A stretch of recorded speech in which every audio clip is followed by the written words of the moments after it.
ભણશે ગુજરાત, આગળ વધશે ગુજરાત ના જે સૂત્રો પોકારતા પહેલા આ ચોંકાવનારા જે આંકડાઓ સામે આવ્યા છે તેના પર એક વખત નજર કરવી જરૂરી છે। ગુજરાતમાં શિક્ષણની સ્થિતિ ખાડે ગઈ છે। એક બાજુ ખુદ સરકાર ખાનગી શિક્ષણને પ્રોત્સાહન આપી રહ્યું છે અને જે સરકારી શાળાઓ સારી રીતે ચાલતી હતી તેના શિક્ષકો છે વસ્તી ગણતરી, BLOની કામગીરી અને અનેક એવા વહીવટી કામ છે તેમાં વ્યસ્ત છે। બીજી બાજુ રાજ્યમાં અઢળક શાળાઓ છે જ્યાં વિદ્યાર્થી છે તો શિક્ષક નથી, શિક્ષક અને વિદ્યાર્થીઓ છે તો ત્યાં શાળામાં વ્યવસ્થાનો અભાવ છે। અને આનાથી વધારે દયનીય પરિસ્થિતિ એ છે કે રાજ્ય સરકાર શાળાઓને મંજૂરી તો આપે છે પણ ન શિક્ષક મૂકે, ન કોઈ વ્યવસ્થા કરે, કંઈ જ નહીં। હવે એક જ શિક્ષક હોય એક શાળામાં તો વ્યવસ્થા વગર શાળા અને શિક્ષણ કાર્ય કેમ ચલાવી શકે? અને હદ તો ત્યાં થઈ જાય કે ભારતના જે કહેવાય કે શિક્ષણ વિભાગ છે તેના દ્વારા એક રિપોર્ટ જાહેર કરવામાં આવે ને રિપોર્ટમાં ગુજરાતની શિક્ષણની જે સ્થિતિ છે તેને લઈને ચોંકાવનારો ખુલાસો થાય। જે પ્રમાણે ભાષણોમાં શિક્ષણની સ્થિતિને લઈને દાવાઓ કરવામાં આવે છે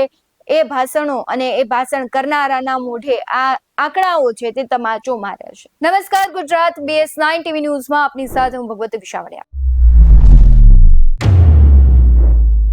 હાલ રાજ્યમાં શિક્ષણના કોઈ ઠેકાણા નથી। માંડ કરીને છેવાડાના બાળકો શાળાએ જતા થયા તો શિક્ષકને BLOની કામગીરીમાં જોતરી દેવામાં આવ્યા। આખા ગુજરાતે જોયું કે BLOની કામગીરીના પ્રેશરના લીધે કેટલાય શિક્ષકોએ આપઘાત કર્યા અને તેનો વિરોધ પણ ખૂબ થઈ રહ્યો છે। ખાસ કરીને સૌથી પહેલા તમને શિક્ષણની જે પરિસ્થિતિ છે તેને લઈને આવેલો જે રિપોર્ટ છે તેના વિશે વાત કરવી છે। ભારત સરકારના શિક્ષણ વિભાગ દ્વારા પરખ રાષ્ટ્રીય સર્વેક્ષણ 2024ના રિપોર્ટમાં ગુજરાતના શિક્ષણનું જે સ્તર છે તેને લઈને ચોંકાવનારો ખુલાસો થયો છે। આ રિપોર્ટ મુજબ જો વાત કરવામાં આવે તો ગુજરાતનું શિક્ષણનું સ્તર છે અપેક્ષા કરતા ખૂબ નબળું જોવા મળ્યું। સર્વેક્ષણના તારણો અનુસાર સર્વશ્રેષ્ઠ પ્રદર્શન કરનારા ટોપ 10 જે પરફોર્મિંગ સ્ટેટની યાદી હોય તેમાં ગુજરાત છે એ રાજ્યનો સમાવેશ નથી થઈ રહ્યો। તેનાથી વિપરીત ગુજરાતનો સમાવેશ ઓછું પ્રદર્શન કરનારા લો પરફોર્મિંગ સ્ટેટમાં તેની યાદીમાં નામ આવ્યું છે, જે રાજ્યના શિક્ષણ વિભાગ માટે ચિંતાનો વિષય છે। પરંતુ જે રિપોર્ટ છે તે માત્ર રાજ્યનું સ્તર જ નહીં પરંતુ જિલ્લાવાર પ્રદર્શનની પણ સમીક્ષા કરી છે। દેશના સૌથી ઓછા પ્રદર્શન કરનારા 50 જિલ્લાઓની યાદીમાં ગુજરાતના અનેક જિલ્લાઓનો સમાવેશ થયો છે, જેમાં જામનગર જિલ્લાને 21મો ક્રમ, ગીર સોમનાથને 28મો, ખેડાને 44મો, છોટા ઉદેપુરને 47મો અને પોરબંદર જિલ્લાનો 48મો ક્રમ આવે છે। દેશના 50 લો પરફોર્મિંગમાં ગુજરાતના 5 જિલ્લાઓ છે। આ રિપોર્ટ શિક્ષણ વિભાગના મોટા દાવા અને અરીસા બતાવે છે। સાથે જ સુરતમાં શિક્ષણ સમિતિની સામાન્ય સભામાં આપ નેતા રાકેશ હિરપરા છે BLOની કામગીરીને લઈને ખૂબ વરસ્યા હતા। તેમણે સ્પષ્ટ આંકડાઓ સાથે કહ્યું છે કે રાજ્યમાં શિક્ષકો પૂરતા નથી, જેને લઈને શિક્ષણ કાર્ય બગડી રહ્યું છે।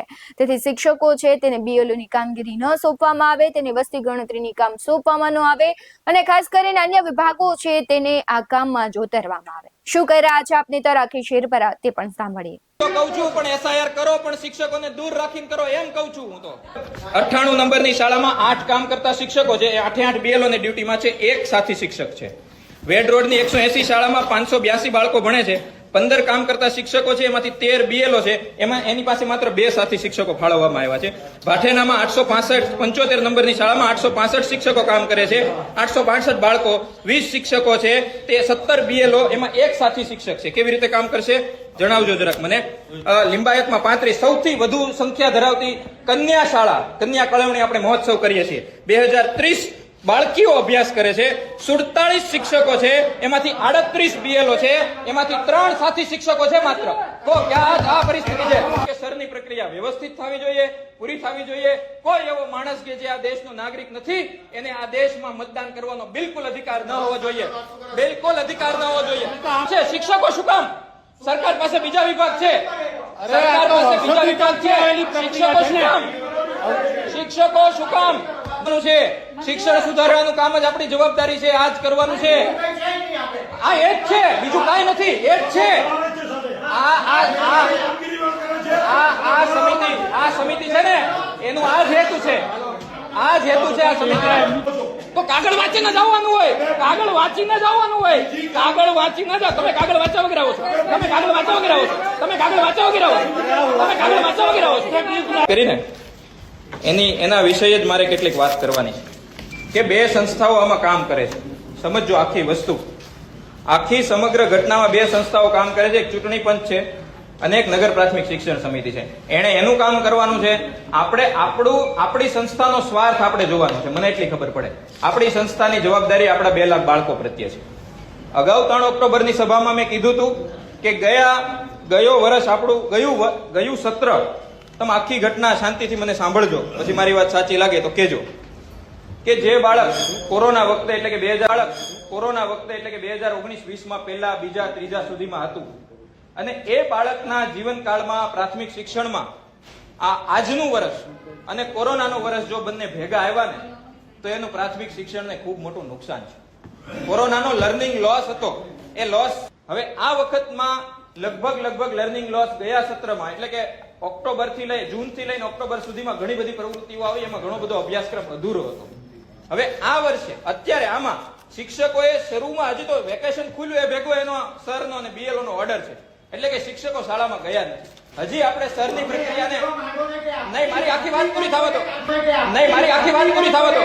વાત પૂરી થવા દો, વાત પૂરી થવા દો, વાત પૂરી થવા દો, વાત પૂરી થવા દો. હું કહું, તમારા બધા જવાબ આપીશ, વાત પૂરી થઈ જવા દો. તમારા બધા જવાબ આપીશ, વાત પૂરી થવા દો. બધા જવાબ આપીશ, વાત પૂરી થઈ જવા દો. બરાબર?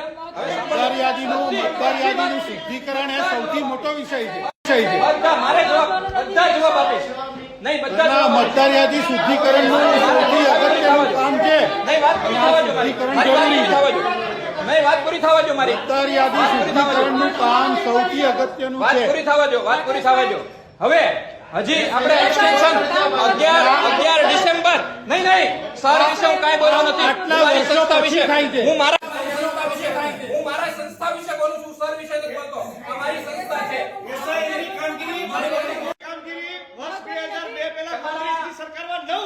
તમારા બધા પ્રશ્નોના જવાબ આપીશ. મારી વાત પૂરી થઈ જવા દો. તમારા બધા પ્રશ્નોના જવાબ આપીશ. 11 ડિસેમ્બર સુધીની આ એક્સટેન્શન લંબાણું છે. હજી ખબર નહીં કેટલું એક્સટેન્શન લંબાશે. એના પછી તમે મતદાર યાદી શુદ્ધિકરણમાં માનતા જ નથી. હું એની વાત જવાબ આપું, એનો જવાબ આપીશ. નહીં, એનો જવાબ હું આપીશ. મારો વાત પૂરી થવા દો, મારી વાત પૂરી થવા દો, મારી વાત પૂરી થઈ જવા દો, મારી વાત પૂરી થઈ જવા દો. એફઆઈઆર ન કરાવવામાં રસ છે. મારી વાત પૂરી થવા દો, મારી વાત પૂરી થવા દો. મતદાર યાદી શુદ્ધિકરણ ના થવું જોઈએ. મારી વાત પૂરી થવા દો,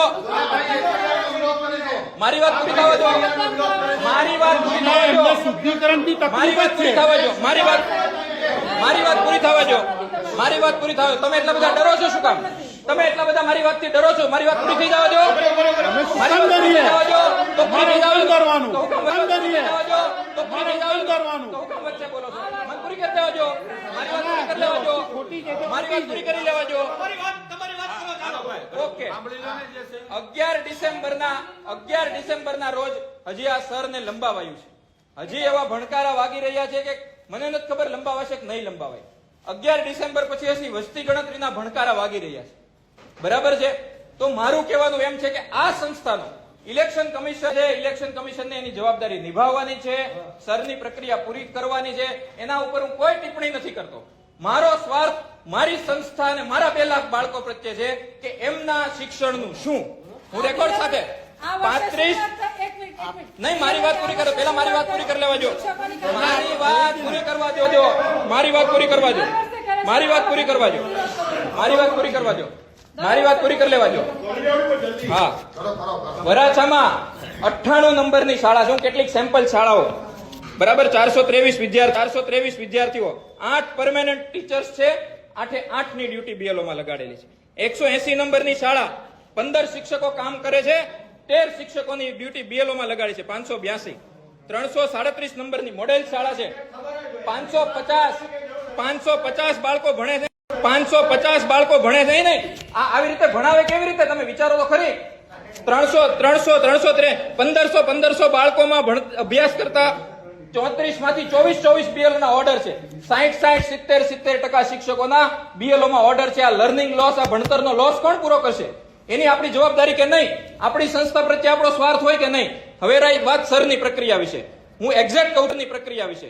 હું એક્ઝેક્ટ કહું છું કે સરની પ્રક્રિયા વ્યવસ્થિત થવી જોઈએ, પૂરી થવી જોઈએ. કોઈ એવો માણસ કે જે આ દેશનો નાગરિક નથી એને આ દેશમાં મતદાન કરવાનો બિલકુલ અધિકાર ન હોવો જોઈએ.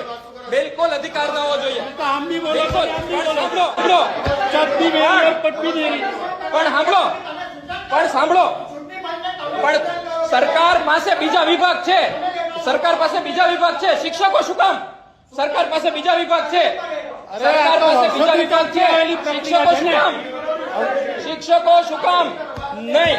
આ કામમાંથી શિક્ષકોને મુક્ત કરો. ના, ના, શું આ કામમાંથી અગાઉની શિક્ષકોને સરકારો મુક્ત શિક્ષકોને કરો. નથી મોકલતી? આ કામમાં શિક્ષકોને અગાઉની સરકાર ખોટું કરતી હતી એટલે હારી ગઈ. એની વાત અત્યારે નથી કરવાની. હું અત્યારે કહું છું બરાબર. શિક્ષકોને તમે BLO ની કામગીરીમાંથી મુક્ત કરો. સ્વીકારે છે. શિક્ષકોને BLO ની કામગીરીમાંથી મુક્ત કરો. શિક્ષકોનું સ્થાન વર્ગખંડમાં છે. શિક્ષકોનું સ્થાન વર્ગખંડમાં છે. શિક્ષકોનું સ્થાન વર્ગખંડમાં છે. શિક્ષકોનું સ્થાન વર્ગખંડમાં છે. શિક્ષકોનું સ્થાન વર્ગખંડમાં છે. હા, હા. શિક્ષકોનું સ્થાન વર્ગખંડમાં છે. જરૂરિયાત હશે તો તાત્કાલિક ફોન કરી અને અરે શાસનાધિકારી કેવા ઓર્ડર મોકલે છે એ તમને વાંચું. શાસનાધિકારી કેવા ઓર્ડર મોકલે છે. રાજુભાઈનો જવાબ સાંભળો. હા. રાજેશભાઈ, તમે બે મોડાની વાત કરો. એક બાજુ એવું કહો છો કે મતદાતાને પૂરેપૂરો અધિકાર મળે એના માટે સઘન મતદાર યાદી સુધારણા કાર્યક્રમ થવો જોઈએ. SIR પ્રક્રિયા પ્રમાણિકપણે, તટસ્થપણે અને દરેકે દરેક નાગરિકને પોતાના નાગરિકત્વ સાર્વભૌમત્વ જળવાય એના માટેની આ પ્રક્રિયા યોગ્ય છે. બીજી બાજુ તમે એવી પણ વાત કરો છો કે ભાઈ સ્ટાફને લગાવી દીધો. શિક્ષકને શું કામ બીજાને મોકલો? અરે કોર્પોરેશનના પણ કર્મચારીઓ કામ કરે છે. મારા બાળકોને અભ્યાસ ન બગાડો. માણસો પડશે. અને આ લોકશાહીનું પર્વ છે અને લોકશાહીની અંદર દરેક મતદાતાને સઘન મતદાર યાદી સુધારણા કાર્યક્રમમાં પોતાનો હક પ્રસ્થાપિત થાય એના માટેનો તો નવો સ્ટાફ હાયર કરો. પણ શિક્ષકોને શું કામ? આપે છે ના શિક્ષકો આપે છે, જરૂરત પડે તો તરત બીજા તમે પહેલા એક નક્કી કરો કે આ કાર્યક્રમ થવો જોઈએ કે ના થવો જોઈએ. થવો જોઈએ પણ શિક્ષકો વિના થવો જોઈએ. શિક્ષકો પણ કામ કરે છે, કોર્પોરેશનના વિભાગના અધિકારીઓ પણ કામ કરે છે. અને આપણો શિક્ષક જેટલી ચીવટતાથી આ કામ કરતો આવેલો છે ને એટલા માટે એટલે સરકારના બાકીના કર્મચારીઓ ચીવટતાથી કામ નથી કરતા. એવું કહેવા માંગો છો? એવું કહેવા માંગો છો? એવું કહેવા માંગો છો? હા, સાંભળો. ચૂંટણી પંચની મતદાર યાદી સુધારણા ઝુંબેશ અંતર્ગત બૂથ લેવલ ઓફિસરની ફરજ બજાવતા શિક્ષકો માટે હાલ પડતા પર પાટું જેવો ઘાટ સર્જાયો છે. ઓનલાઈન સબમિટ કરાયેલા ફોર્મ છે મોટી સંખ્યામાં પરત આવી રહ્યા છે અને તેના જ લીધે શિક્ષકોનો હવે બોજ છે ચિંતાજનક સ્તરે વધ્યું છે. આનો સીધો જ ભોગ વિદ્યાર્થીનું નિયમિત શિક્ષણ બની રહ્યું છે.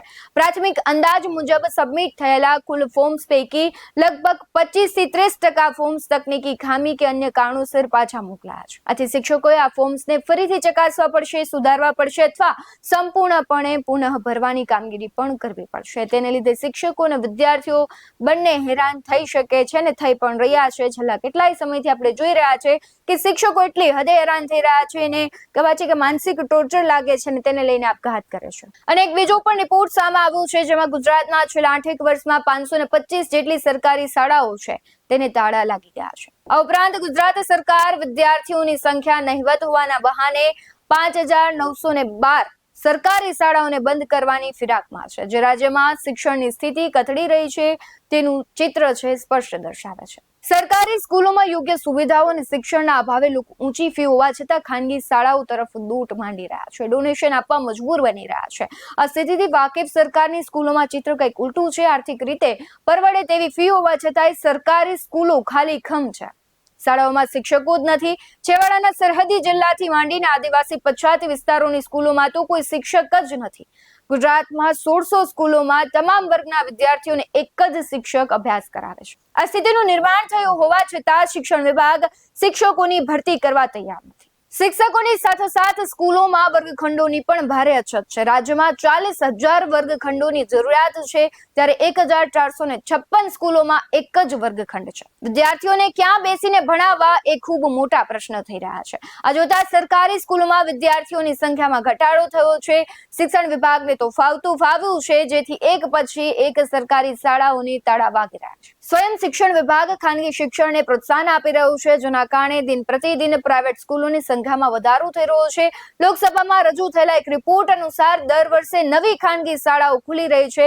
વર્ષ 2015માં ગુજરાતમાં 12,502 પ્રાઇવેટ સ્કૂલો હતી, તે વર્ષ 2023-24માં વધીને 13,490 થઈ ગઈ છે. સરકારી સ્કૂલોની સંખ્યા 35,122 હતી, તે ઘટીને 34,597 થઈ છે. શિક્ષણ ક્ષેત્રે ગુજરાત હરણફાળ ભરી રહ્યું છે તેવી ડીંગો હાંકવામાં આવી રહી છે, ત્યારે સરકારી સ્કૂલો તો બંધ થઈ રહી છે. દાદા, અનેક વખત શિક્ષણ વિભાગ છે તેને ટકોર કરતા હોય છે. આપણે જોયું કે હવે તો નવા મંત્રી પણ આવી ગયા છે. બેન શ્રી રીવાબેન શું આ પરિસ્થિતિને બદલી શકશે?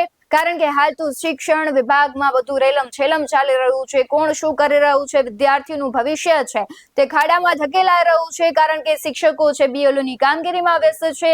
તેમાં પણ હવે જોયું કે શિક્ષકો જ્યારે વ્યસ્ત હોય ત્યારે વિદ્યાર્થી જ વિદ્યાર્થીને ભણાવે, એક વિદ્યાર્થી હોય સિનિયર, એ બધાને ભણાવતો હોય. હવે આવી પરિસ્થિતિમાં કેમ ભણશે ગુજરાતને આગળ વધશે ગુજરાત? એક બાજુ શિક્ષકો છે પોતાના હક માટે લડી રહ્યા છે, બીજી બાજુ આવી પરિસ્થિતિ છે, અને એમાં પણ નેતાઓ છે પોતાના ભાષણમાં શિક્ષણ વિભાગને લઈને બહુ સારી એવી વાતો કરે છે. પરંતુ આ રિપોર્ટ્સ છે જે લોકસભામાં રજૂ કરવામાં આવ્યા છે, આંકડાઓ છે, અને ખાસ કરીને પરખ રિપોર્ટ જે સરકાર દ્વારા જ પ્રસારિત કરવામાં આવે છે, બહાર પાડવામાં આવે છે, તો શું સરકારી બાબુઓને આંકડાઓ નથી દેખાઈ રહ્યા? ધીમે ધીમે ગુજરાત રાજ્યની પરિસ્થિતિ છે શિક્ષણ વિભાગની હાવ ખાડે વહી ગઈ છે. કહેવાય કે શિક્ષણના નામે શું ચાલી રહ્યું છે ખબર નથી. આમ તો છેવાડાના માનવી સુધી શિક્ષણ પહોંચે તે માટે સરકાર અનેક યોજનાઓ ચલાવે છે, પરંતુ આ બધી જ યોજનાઓ કેવી રીતના ચાલશે જો શિક્ષક જ નહીં હોય તો? આવા અનેક પ્રશ્નો છે, કારણ કે સરકાર છે તે અત્યારે બીએલઓની કામગીરીમાં શિક્ષકોને મૂકી રહી છે, પરંતુ ગુજરાતનું ભવિષ્ય છે તે ક્યાંક ખતરામાં હોય તેવું નિશાન દેખાઈ રહ્યું છે. તમારું શું કહેવું છે આ રિપોર્ટ્સના જે આંકડાઓને લઈને અને ગુજરાતની જે વાસ્તવિક પરિસ્થિતિ છે શિક્ષણને લઈને, તે કમેન્ટ બોક્સમાં જરૂરથી જણાવજો. બાકી આવા જ વધુ અહેવાલો સાથે ફરી મળતા રહીશું. તમે અમારી યુટ્યુબ ચેનલને સબસ્ક્રાઇબ કરવાનું, અમને ફેસબુક અને ઇન્સ્ટાગ્રામ પર ફોલો કરવાનું ભૂલશો નહીં. બાકી અવનવી અપડેટ્સ મેળવવા માટે આપ જોતા રહો BS9 TV ન્યૂઝ. નમસ્કાર.